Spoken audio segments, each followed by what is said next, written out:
Right on. Welcome to This Week in Drones. Coming to you live every Thursday, 1 p.m. Eastern Time.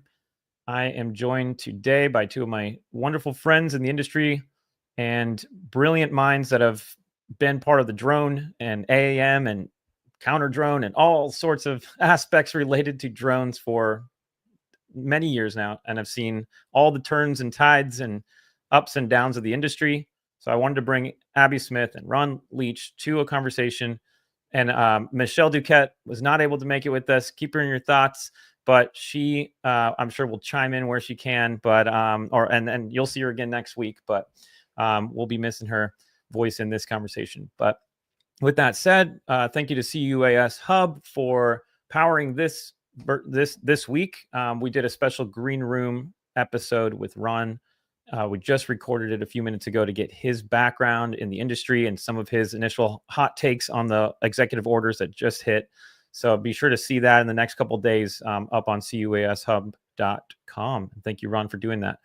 All right. With all that preamble said, we will, I guess, we'll do let's just do some brief introductions and maybe share in your introduction a quick thought about, something from your past that relates, that kind of brings us to this moment that these two executive orders just hit, that may represent an inflection point in the industry. I don't know. I haven't heard your guys' opinion on it, but I'll pass it to Ron and then to Abby just to say a few words that give people context, so that way through this conversation, they kind of they know what hat you're putting on as you're reading, what lens you're looking at these executive orders through. But yeah, go for it, Ron. Welcome to the show. Thanks again, David. Appreciate being here. I'm Ron Leach. My company's Leach Strategic Partners. I provide drone consulting services. I primarily focus on public safety. When a client is looking to get into the drone business for their department, I try to get them to think along the lines of an aviator background. 30 years of aviation, 23 years as a cop. It blends really well together. And with the industry of public safety, familiar with it, the shiny object that's going to get all the attention, but might not always be a good fit. So having your eyes open when you're coming into the industry, I think, is really important. That it's going to save you a lot of problems if something goes sideways during your operation. So getting to the executive orders, I think this is huge. Congress was mandated years ago to try to get the UAS mandated into the national airspace system, and it's been a slow roll. So, Congress weighed in, and now the president's weighed in and say, hey, let's go. It's time. So I think it's a plus to see movement in the beyond visual line of sight world where we're really lagging. On the other hand, I'm looking at the safer skies aspect of it. I've been dealing with counter UAS issues dating back to the Super Bowl when we had it in New Jersey. Another friend of mine, Travis Moran, and I, we go back and forth, and we've been saying it.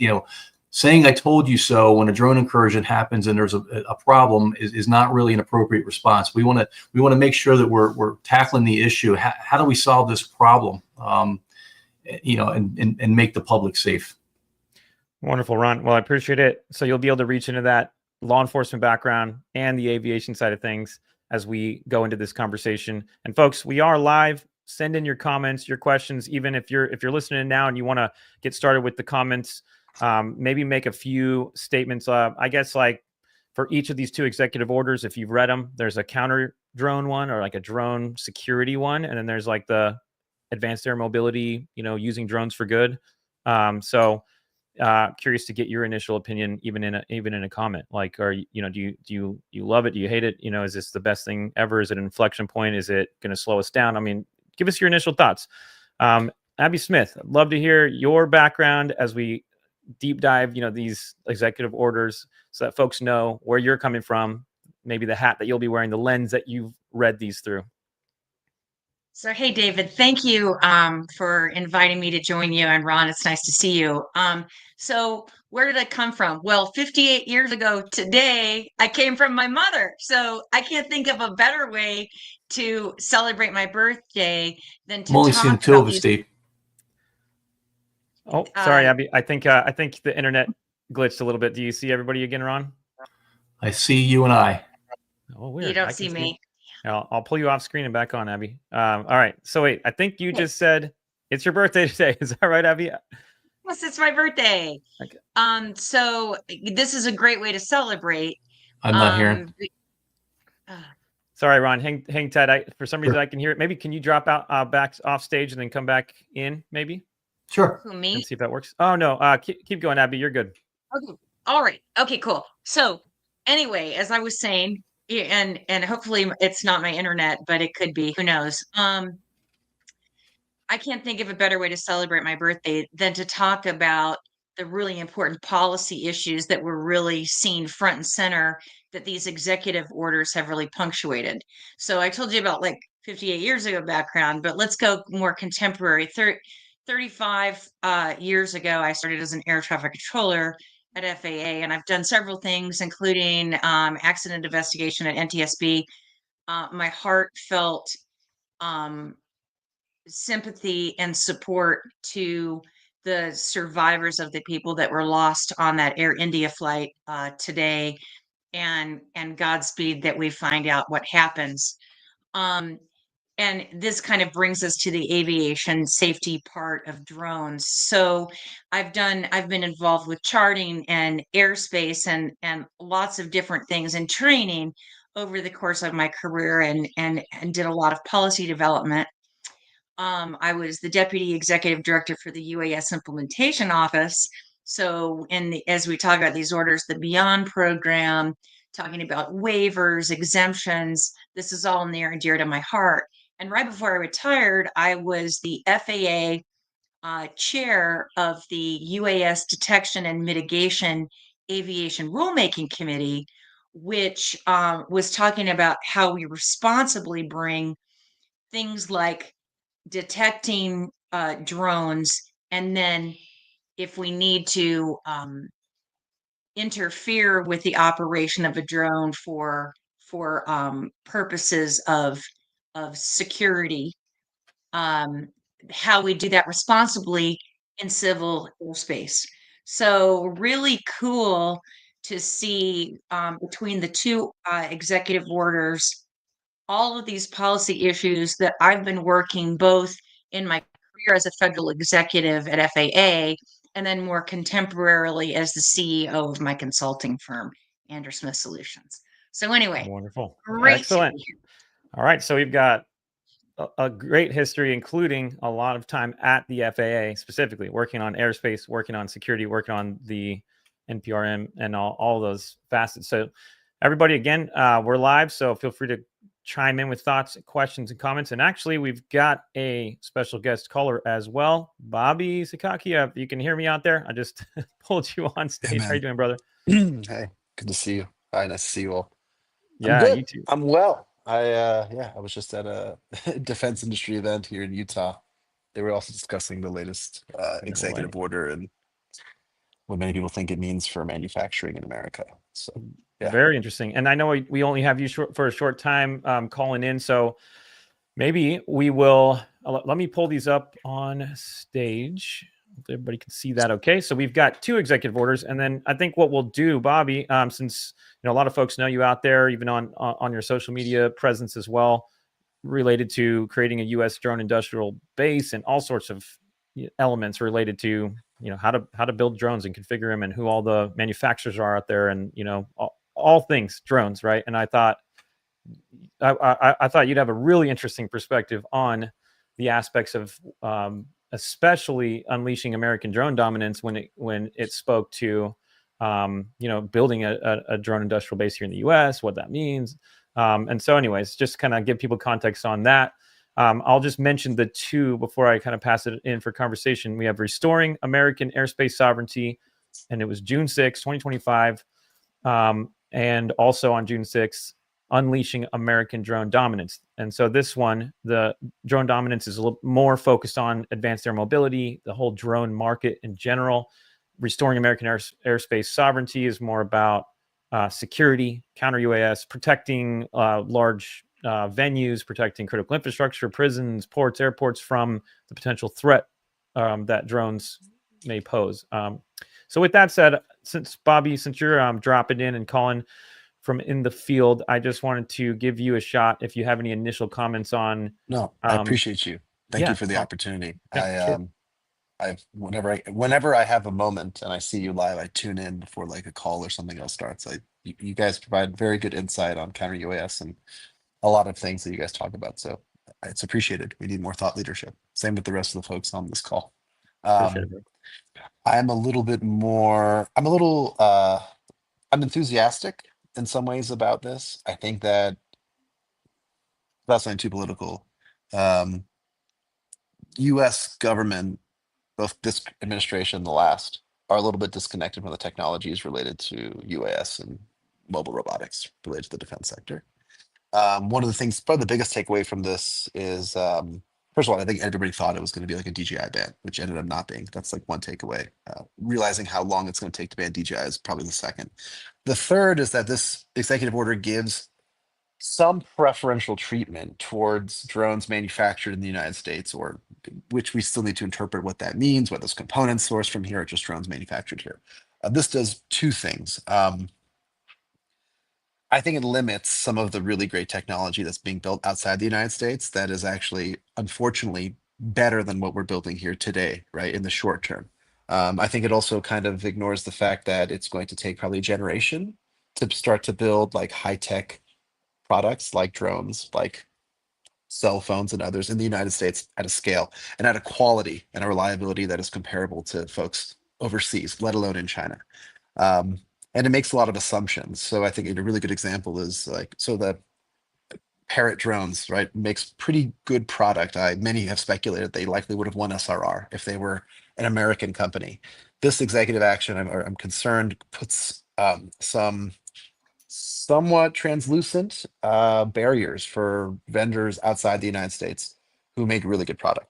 So, I mean, we'll use Quantum Systems as an example. Quantum Systems has been making the Vector pretty well known by folks at DoD, folks at Customs Border Patrol are using it, right? This gives some preference to somebody to build a product that on paper looks like it does what a Vector does. And the procurement officer will likely then have some sort of preference for buying something domestically that, would be objectively inferior to what's being built overseas in a NATO country. So that's one of my concerns. I live in the United States. I have been here my entire life. I have no plans on leaving, and my entire business the last 3 years has been focused on building industrial base here. I'm concerned that our own policy objectives are very, very optimistic and are just disconnected from our own manufacturing capabilities, right? I can't speak to it all to policy, aviation. I don't pretend to be anything other than someone who knows a lot about drones, the technology that builds them. And as somebody who has, gotten a number of platforms on the blue list, has advised different companies who are on there, it works horizontally across the industry. I'm not as excited about this. And I think that there's certain companies that are like, oh, it's going to give us a huge boost in our sales. It's probably short-lived. I think at the end of it should be focused on building good product and not relying on regulatory capture or any sort of stuff like that.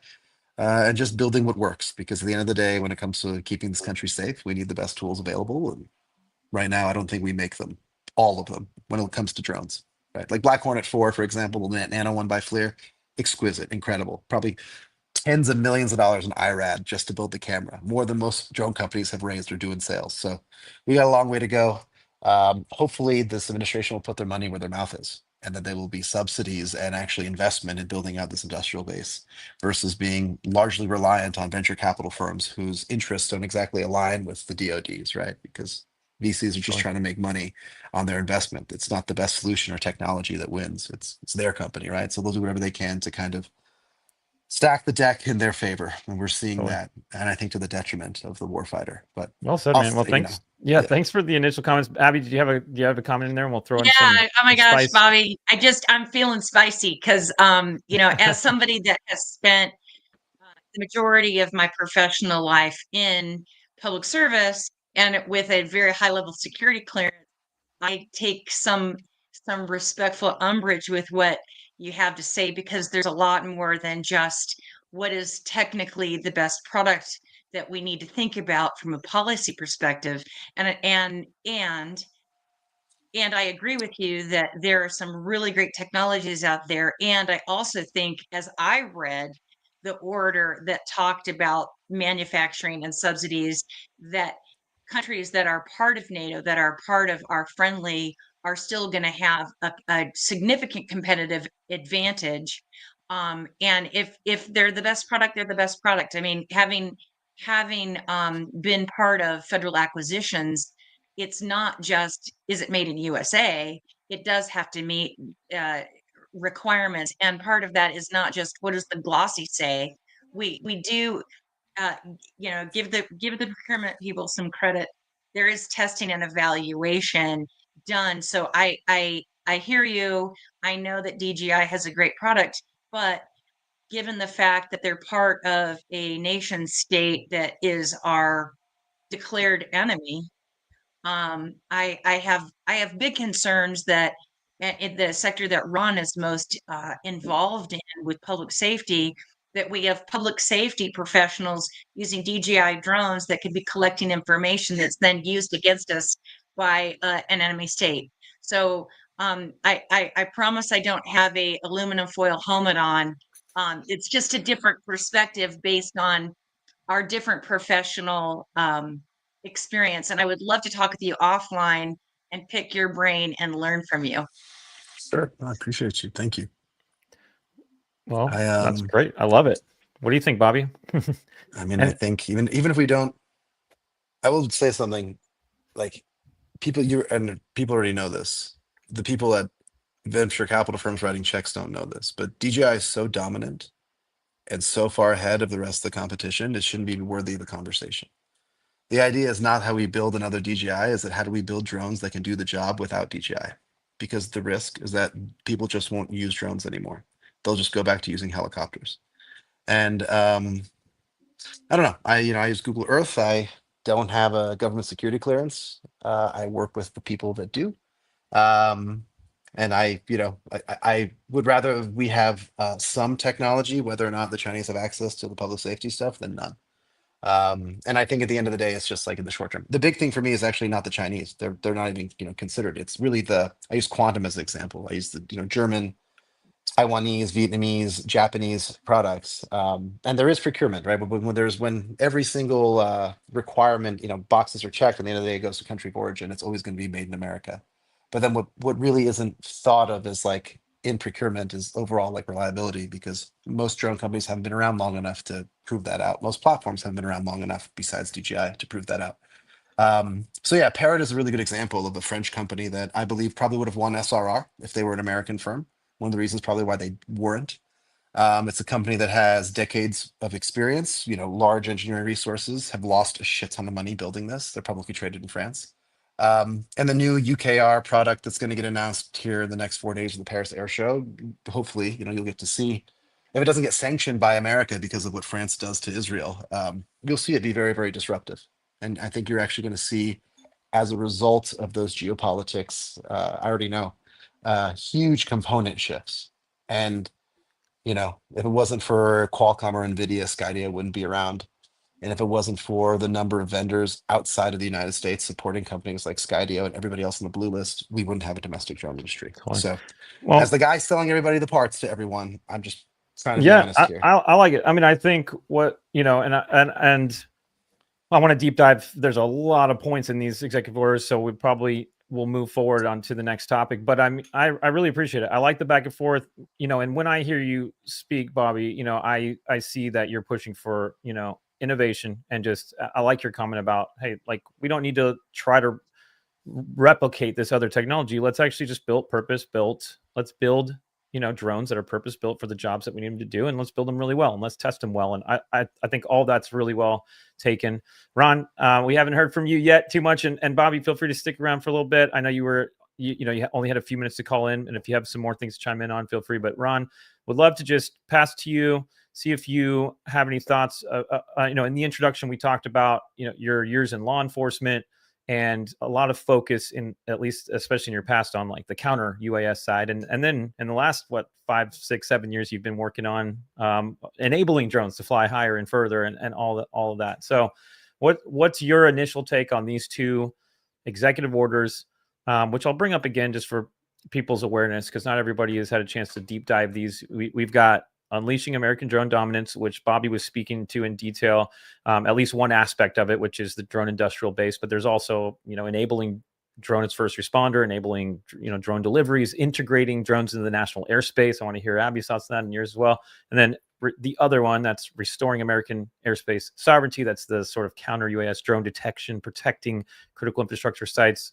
Ron, what's your initial take on these? What should people be thinking about? And then Dean, we'll get to your question pretty soon too as well. Thanks for commenting in, folks. We are live. Send in your comments and questions. We will get to those here shortly. But Ron, take it away. Give us some thoughts. I think getting a nudge from the White House is actually good for the industry. FAA, I think, have done a pretty good job integrating drones at the rate they've done so far, considering, we've only had rules in place since 2016, barring the FMRA of 2012. Real quick, just want to touch on the DJI thing, and I'll shut up about that. I don't believe in government, like state governments banning first responders from using DJI products. If that's what you want to use, they work, they're proven. It's up to the end user to do their due diligence and see what level of exposure or tolerance or whatever that might be that could impact their operation. If you have critical infrastructure, it's something to be aware of, but there's ways to air gap it and make them, where the data doesn't go anywhere. And it's basically falls to the end user. As far as opening up the space, the BV law stuff, I think the industry is ready for this. The FAA's had made a couple rule changes. The last one, big one, was night flights. They realized that public safety and the general industry were doing it the right way, following the rules. It was the people who weren't following the rules that were really the concern, and that was a small majority of any of the users in the industry. So I think that's good. It's going to help us move forward. I think it's going to open up a lot of industry. And as far as the securing the skies, I've been involved with this topic since the Super Bowl was held in New Jersey, Super Bowl 48. And, the question came to my desk is, what are we going to do if a drone flies into the bowl? Like, I don't know, nothing really. There's nothing illegal about it at the time. I think law enforcement is going to be pretty far behind from a training aspect. The rules of engagement aren't really clear, and I think they need to be established early. How, with these new technologies, what are they going to be? What's the training process going to be? I'm hearing that the way bomb techs get authorization to use equipment, jammers, and things like that, this is going to be done in reverse. So you're going to use the equipment, neutralize a drone, and then follow up with phone calls and whatever has to be made after that point. It's still unclear right now, but I think it's good. But there's a lot of learning. There's a lot of understanding what the limitations and capabilities are, as well as constitutional issues related to taking a drone out of the sky. Absolutely. Hey, just real quick before we move on, Ron, thanks for sharing it. Can you speak to this wonderful shenanigan that's happening tonight? I wanted to invite you to add some of your comments today without spilling all the beans of everything that you're going to deep dive tonight at your not webinar, but burbinar. Can you just tell folks about this? I wanted to give you a chance to shout out about it. Yeah, the Urban Low Altitude Transport Association. My partner, Ray Adams, he was a retired Newark air traffic controller, and we got together a few years ago talking about all these new entrants into the aviation industry, right? So some of these air taxis, Archer, Joby, nobody was really hearing from the bottom up, the operational people, how this was going to be done. All right, everybody had their own idea how these new airframes are going to be developed, and you're just going to have to accept them. They're going to fly in the airspace, and we've worked aviation 30 years myself, right? Probably 30 plus as an air traffic controller. They're just new entrants, so the rules are in place for everybody else. Eventually, we'll tailor rules to the new entrant, but that's how Ultra was formed. So it's basically a think tank with a bunch of people from different aviation sectors. We have legal minds, we have weather minds, we have law enforcement, we have aircraft designers, we have people from some of the big think tanks like MITRE and Deloitte. So we're going to get together and just talk about these the new EOs that came out and just share some perspectives. We don't have all the answers, but I think we have some pretty good opinions on things. So if you're around tonight at 7:00, please join us. Absolutely. All right. Thank you. Appreciate it. All right. So what you just shared, Ron, before the commercial break was, that we're going to need to be thoughtful about training, how counter UAS is implemented. If state and local gets their hands on, technology that is able to be tested for actually stopping a drone, if it's flying over the Super Bowl, or whatever the case there, if these executive orders help lead the way towards that, then your comment the way I took it was that, like, okay, that's great, but we need to be thoughtful about how to actually, what the protocols are going to be, what the training looks like. So we can't just kind of check the box and get excited about the technologies there, and the rules might be there, but we also have to slow down and make sure we're doing it safely and correctly and everything like that. I guess any other thoughts on that, or Abby or Bobby, if you want to jump in on it. So the federal partners are already using some of the technology. They have experience like that. And that's going to be the training, the basis of the training. Obviously, different environments, different technologies are going to work. Some aren't going to work so well. Really figuring out where they're going to be used, like stadiums, right? If that's one of the venues, open air assemblies. What's the criteria for judging something as a threat, and then how do you take it down safely without causing further injury, right? You just can't shoot a drone out of the sky. You can't see somebody's property if they're there legally. There's got to be a way to discriminate how these aircraft are a threat and what's authorized. So I from a training perspective, that'll probably come along fairly quickly, and how they disseminate it to the rest of the country remains to be seen. So, David, can I hop on here? Yeah, please. So Ron, I couldn't agree more with you. So before I retired from FAA, I mentioned this, the FAA co-chair, Michael Robbins, was my industry co-chair for the aviation rulemaking committee on UAS detection and mitigation.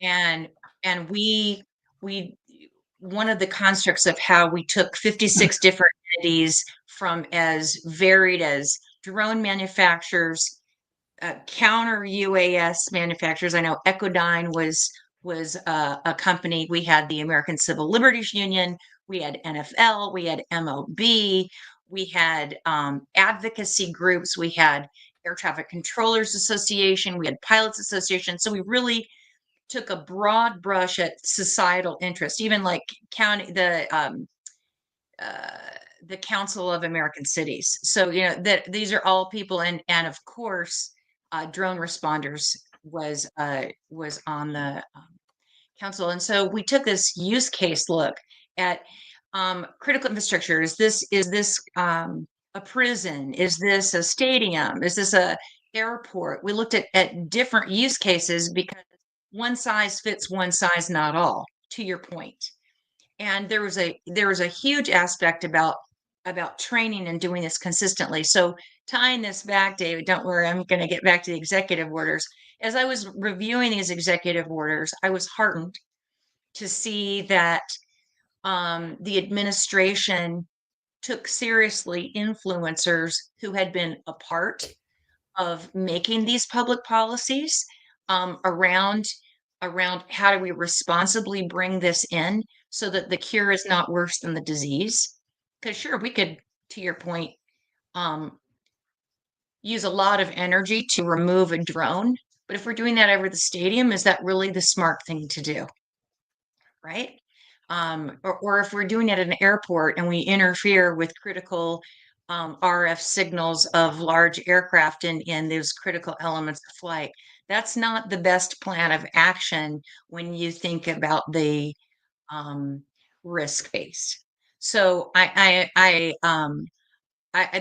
of the recommendations of the Aviation Rulemaking Committee was that as this drifts down from the federal level to state, local, tribal, territorial governments for using detection and mitigation technologies, that everybody has to go through a very consistent training and kind of standard operating procedure so that people that are participating have expectations of what happens when, depending on the use case. I know that sounds really policy good, but hey, that's what defenses in depth and a responsible safety management system are all about. Totally. If anything, to sum it up, if I can attempt to sum up what you said correctly here, is like the technology and the ability to use the technology is a shiny object. I mean, like at this point, the technology is starting to catch up and like be capable of drone detection and counter drone But just because we can hit the button and it works doesn't mean like, all right, let's go, let's do it, right? And kind of Ron, you and I on our earlier conversation before we went live, we were talking about the same phenomenon when it comes to law enforcement using drones for DFR, where they can move too quickly, right? They could say, all right, it's really easy now to get a certificate of waiver. Let's just apply and get one in like the next few hours or a couple days, because the FAA has done an amazing job speeding up that certificate of waiver process very recently. And so all of a sudden they had like 300 applications in the last 2 months, and like 214 of them are already approved from a webinar I went to yesterday. And the others are mostly just waiting for a response from the end user. And in other words, the FAA is just pushing these through as long as they meet all the checkboxes. However, just because they can doesn't mean they should just run out and go. They need to be able to slow down, whether it's flying drones or counter UAS and hitting the button to knock it down. We still need to slow down and train and have those policies and be thoughtful about how we do it. I mean, Bobby, do you have any thoughts? I know you said you had maybe 30 minutes. You were probably at the edge of that. So No, I just told somebody I'm going to push this call back. Oh, there you go. I'm not going to chat anymore. But something I was going to ask. Go. So I'm not, again, I defer to folks like Ron and Abby when it comes to regulations. I've worked in counter UAS only on the tech side. I am deeply skeptical of a lot of the stuff that works and doesn't work. But I am curious about what you said, Dave, because like I'm one of those people who's like more DFR the better. And it sounds silly. It's I think DFR is one of the best use cases of drones now.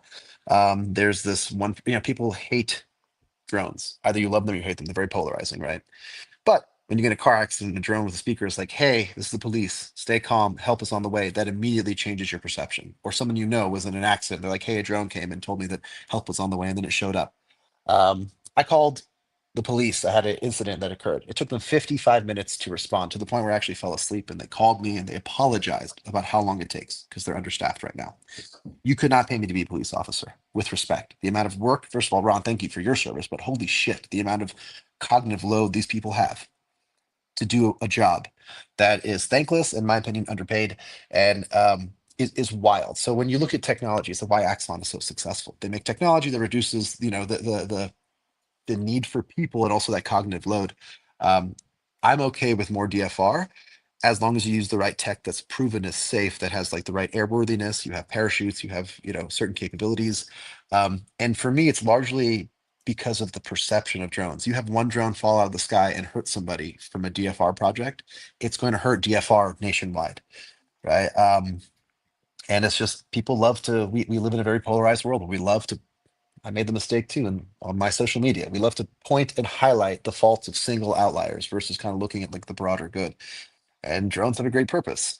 I believe that technology and regulations have this unique, they don't need to be polar opposites. They need to be working closer together. I think eventually we will become that way. Someone, when I worked at White Fox's counter UAS company, we had a former FAA guy that had advised us. And he said, listen, you understand the FAA is at the end of the day, for them, it's about liability. And we have the safest national airspace in the modern world, and the FAA wants to keep it that way.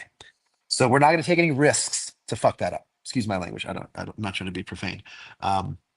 But when you look at what this executive order has done for counter UAS, obstacle people, DFR, it's really, I think, create a lot of regulatory relief. My one concern is when it comes to counter UAS, there's many people that say this stuff works, and I don't think it does.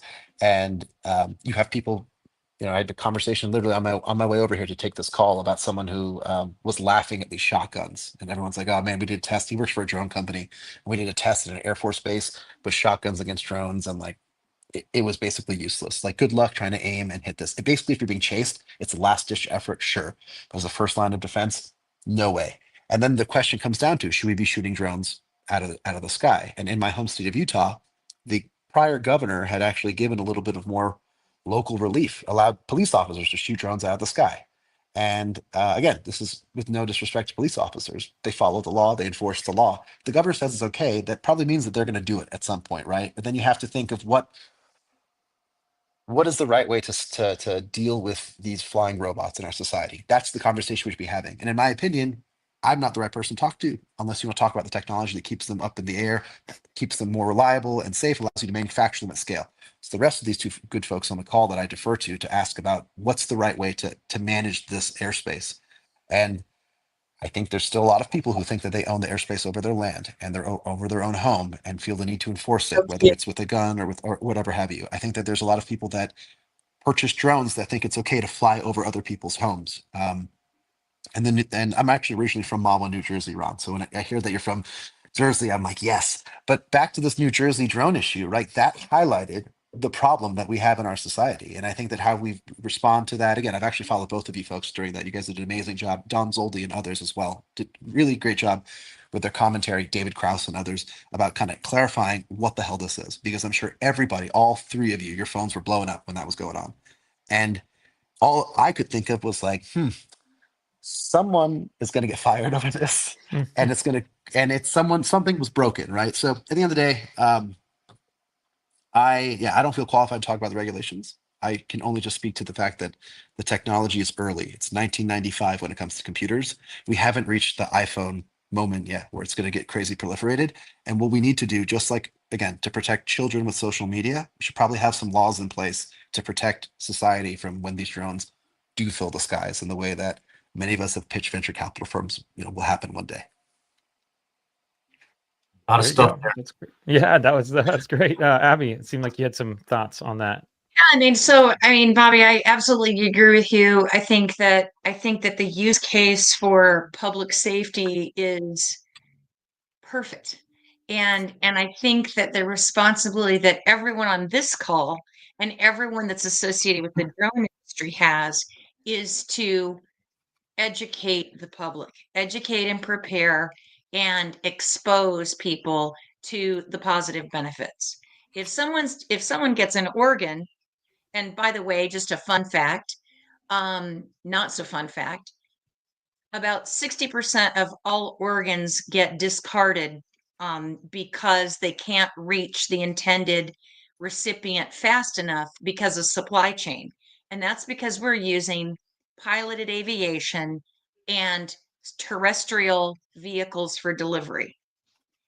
If we could use drones and eVTOLs potentially for that purpose, we could save hundreds of thousands of more lives every year and take advantage of the incredible gift that a person that's departing the earth is giving to someone, which I think is really a definition of eternal life.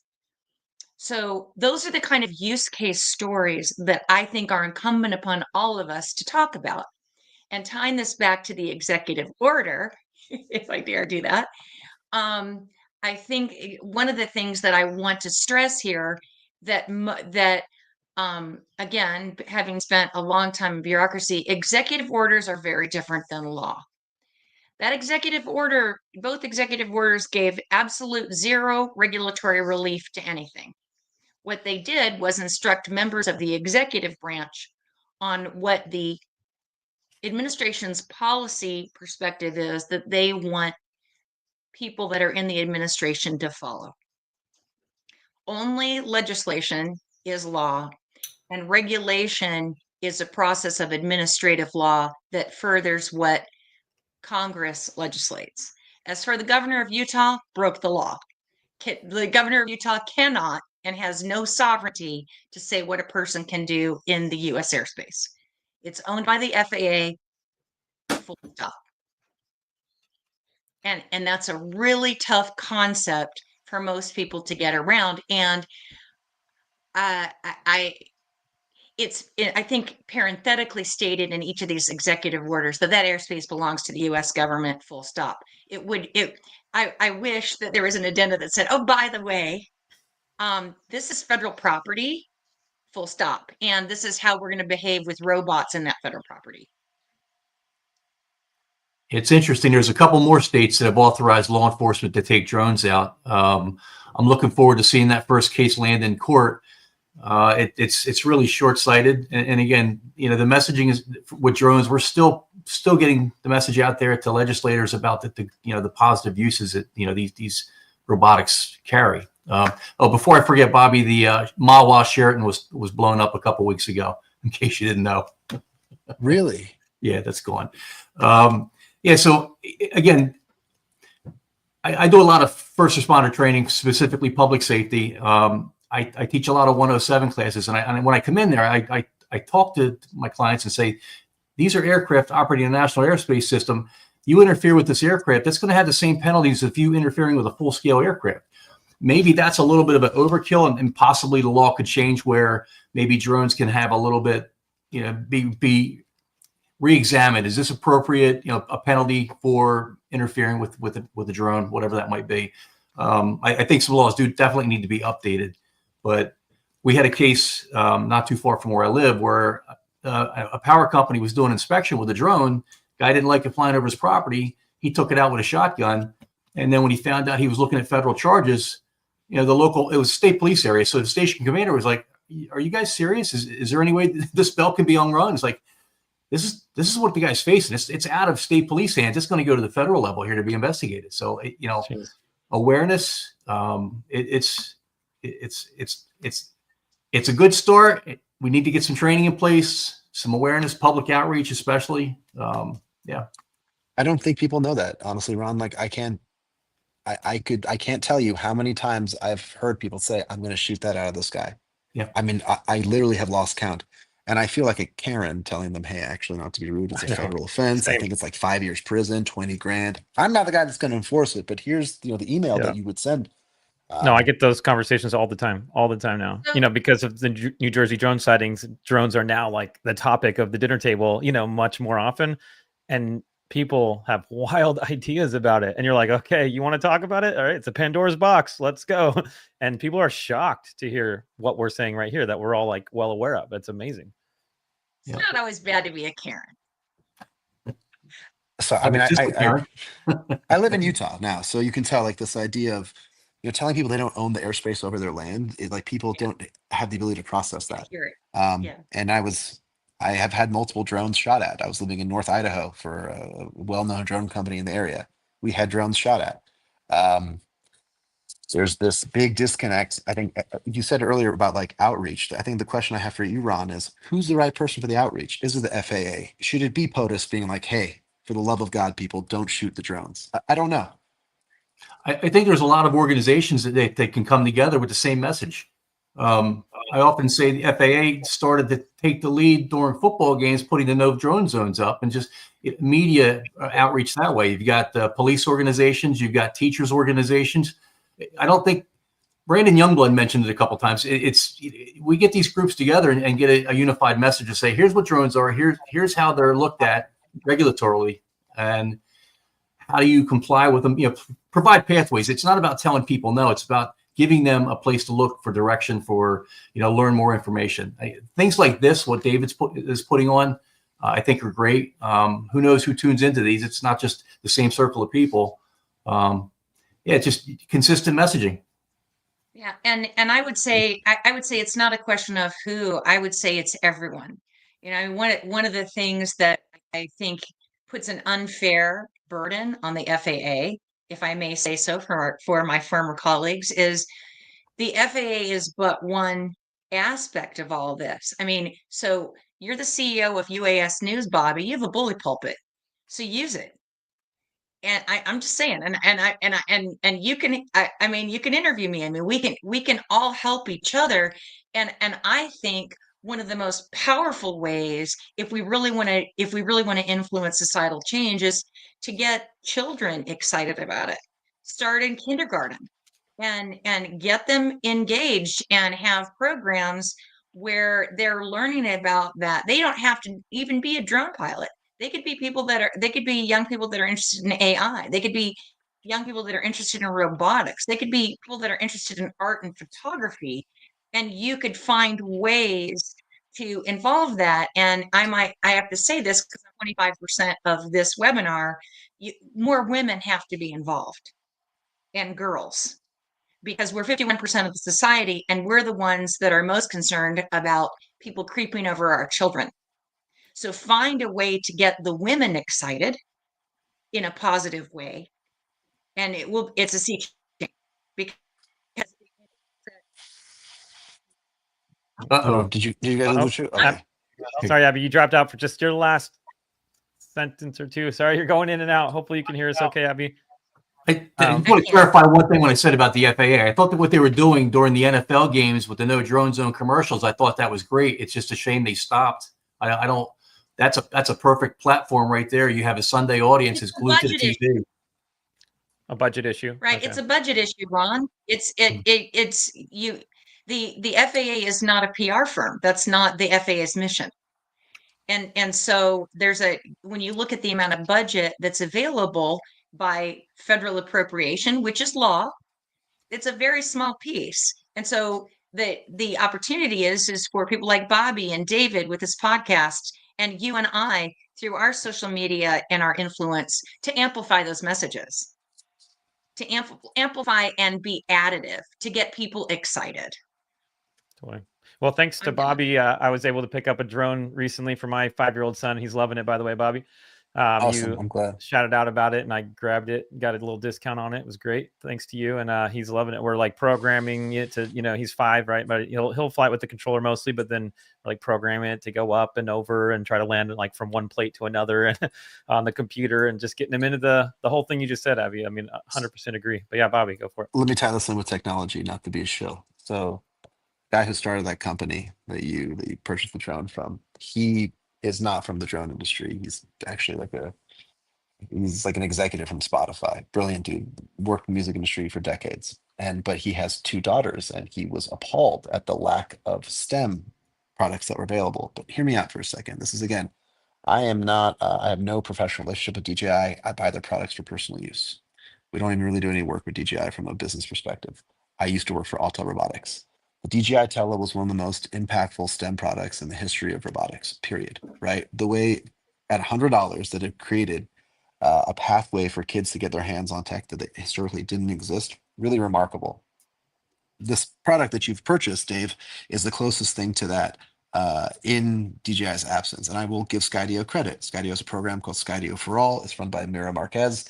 They have done a phenomenal job. I think, despite what Skydio has done for lobbying, they have done probably the best job of reaching out to children and also in underprivileged schools and getting them access to this drone technology, working with different nonprofits, different industry organizations to get them excited. And the gender gap is something that is very concerning to me, because some of the best engineers I know in the drone industry are women. And I've asked most of them, what is like, how was it? How hard is it? And all of them have experienced, even today, such incredible adversity. Like, a good friend of mine, she is a principal engineer at like one of the most well-known defense contractors in the world. Every single day, she has to deal with some sort of friction, some sort of, and as if people don't value her opinion. One of the most celebrated engineers in the drone industry. And again, this is not a cultural thing. I think it's just something that we need to tell people. Like, I don't care whether you grew up in a wealthy family, in an ethnic family, an immigrant family, you have access to the same opportunity to build these robotics as everybody else. And we should give them the tools to do that. And this is where I go back to the whole tech. It can't just be that cool kit that you purchased. It can't be the only one. And I've told the CEO, Rob, that, even though I want them to win, we need more accessible technology for this next generation to learn this stuff, to build out the industrial base, because the majority of the people in the industry who are doing this and moving the needle globally, they will all tell you the same thing. Like, I'm worried about the next generation of engineers. Who am I going to hire to help take my company to the next level? And it's tough. And again, you guys are both Ron and Abby, you guys are aviation folks. I have the utmost respect for the aviation folks who give drones credit, because we were not very much, the technology was not respected, right? Like, I've got aerospace engineer family, and they're like, drones, like, you mean toys? They don't see the value in this. And now to understand they're legitimate pieces of aviation, legitimate tools in society, give them, I think, the credibility so that kids want to grow up and to study them. And I got a lot of respect for Embry Riddle, the folks at Sinclair, many of these different smaller community colleges in rural and urban America, having curriculum to help us build out this domestic capability within our country. But I don't think it's going to happen in the next 3 to 5 years. But this is where people think I'm some shill for China. What I am talking about is what the president wants to do is going to take 25 years. We need to be diligent. We need to focus on this trajectory, whether it's through this administration and many after it. But like, we need to invest in America and build this stuff and teach the next generation how to build it. Otherwise, we'll be more reliant on China and countries that may become adversaries later. So I think I'm preaching to the converted, though. I think everybody agrees on the problem. It's just how do we solve that problem is that we disagree on. And that's okay. That's what makes this country exceptional. And that's why I want to learn from folks like the rest of you, how we can work together to solve this, because the consequences are going to impact all of us, you know? Mm-hmm. So, David, I mean, Bobby, preach. I drop in the mic, brother. So I wanted to answer Dean's question. Yeah. He asked me specifically about concerns Want me to pull it up? Here about. you go. Oh, thank you, because I was going to have to put my reading glasses on to read that small font. So you can see the question. So yeah, so let's talk about it. I mean, Andrew Tangle from the Wall Street Journal wrote an article last week about the exodus from FAA, and you know, I mean, I will tell you, as a former FAA senior leader, in the last 2 months, 42% of the senior leadership staff left. It's a lot, you know, and there are hiring freezes. What I am heartened to see that was happening even before the executive order and now is directed by the executive order is really taking advantage of things like the 44807 process. And if you read the order about certification and waivers, really codifying and making as a process, leveraging AI, waivers that have already been approved to replicate them. And shout out to Joe Mora and Derek Hufty and Robert and Marcus and that whole crew there, and Rachel. They're amazing.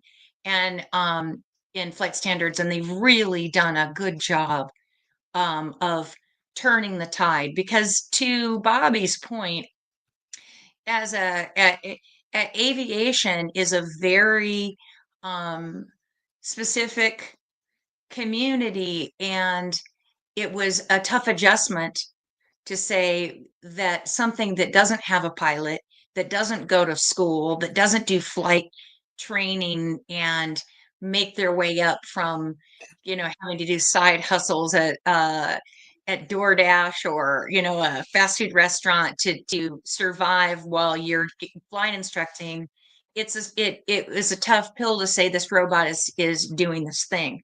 My point is it's additive.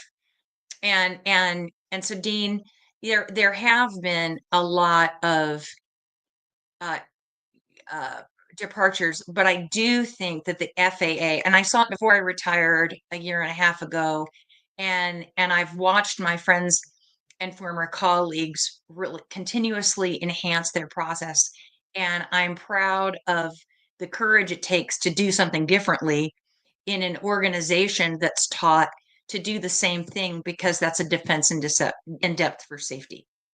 Is certification in the traditional sense of how you do a fixed wing piloted aircraft ever going to keep pace with drone technology? No. And regulations such as the NPRM that I think will be out very soon, I would say the latest August. I know it's currently in executive circulation with the Office of Management and Budget with all the other executive offices, and Section 2209, which is called out, which is about protecting infrastructure.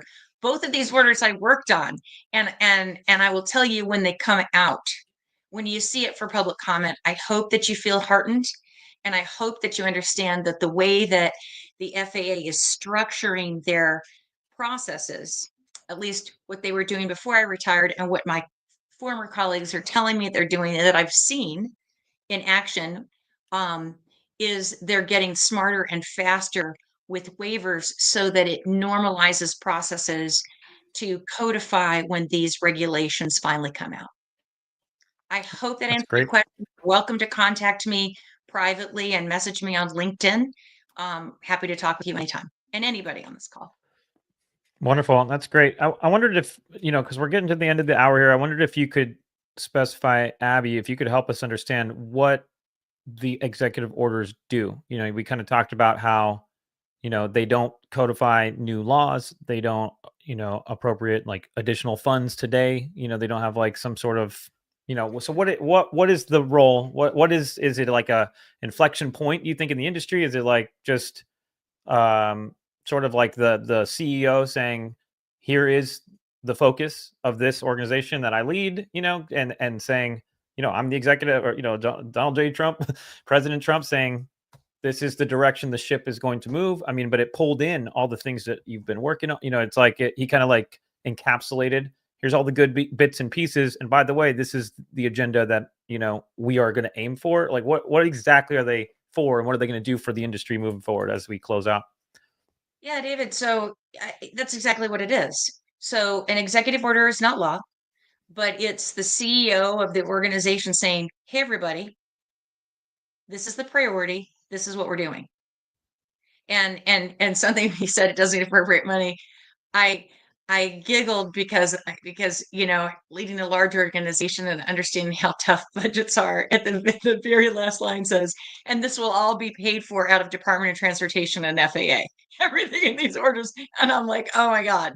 So, but what I think is really important, if you look at those, there's a lot of times that it says that the Secretary of Defense or the Secretary of Homeland Security or the FCC or the Department of Commerce or the acquisition presidents or organizations, they are instructed to follow these directions, right? And it does, and each one, reading it says in accordance with law and applicable regulations, but it does laser focus attention on this is the intention of the administrator, not the FAA administrator, the administrator. And the administrator is telling you this is that while you work in this organization, these are our priorities, work together, make this happen. I do think the timelines are extremely aggressive. But that's consistent. Sorry, my dogs agree with me. If you can hear them barking.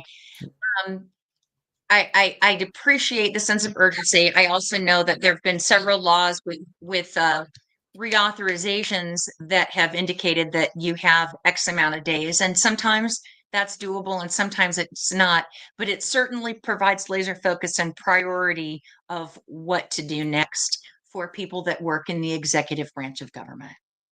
So that helps. So hopefully it will spark movement towards all the things that you guys many people in this market have been working on for decades. So I'm excited about it. And thank you guys so much for your time. I'll do a couple shout outs here as we're closing out. One is go check out the webinar, Bring Your Bourbon, tonight at 7 p.m. Eastern, June 12th here as we're streaming this live. And I put a link in the comments to that. And, Ron Leach, Don Zoldi, a bunch of friends in the industry are going to be deep diving the executive orders, bringing their perspectives and legal perspective and all the things that, each of those guys brings to the table. So don't miss that. Also, thanks to CUAS Hub for, doing this as a special green room episode we recorded with Ron Leach just before we went live. Got his backstory and his initial hot takes on these executive orders as well. That's going to go up on cuashub.com in the next day or two. So be looking out for that. So thanks, Ron, for doing that. And then last but not least, go to thisweekindrones.com/connect to just dive deeper into this community. You can put in your information if you want to apply to be on a future podcast. You can schedule an appointment with me. You can download the language of these executive orders. I made it easy to find. So go check that out, and let's keep expanding the industry, guys. Educate, as DJ Smith says, and putting out, the good, the risks, but also spreading the stories of how drones are being used to save lives, make a safer environment for our kids. And, I just did a drone cast, had me on, and it'll go out in like a month, I think, from now, but I got to share a bunch of different stories too. I wish I could have gone into today about, stories I've collected from people that have been on the podcast of how drones have been used to save lives. And it was pretty cool. So whenever that comes out, go check it out. But otherwise, we are on the hour. So we'll end here. But thanks, everyone. Thanks, everyone, for listening. And we'll catch you next week. Same time, same place.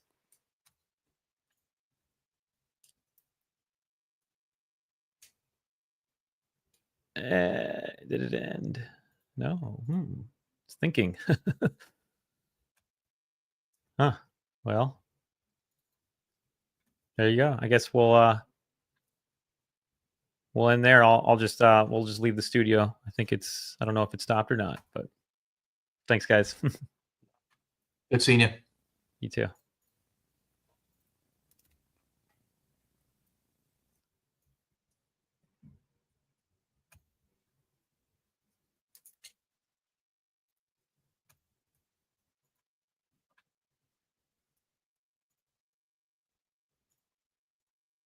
I'm trying to leave the studio, David, and it's not Yeah. letting me. It's weird. I don't know. I'm just going to exit. Yeah. Okay. Okay. Bye. Bye.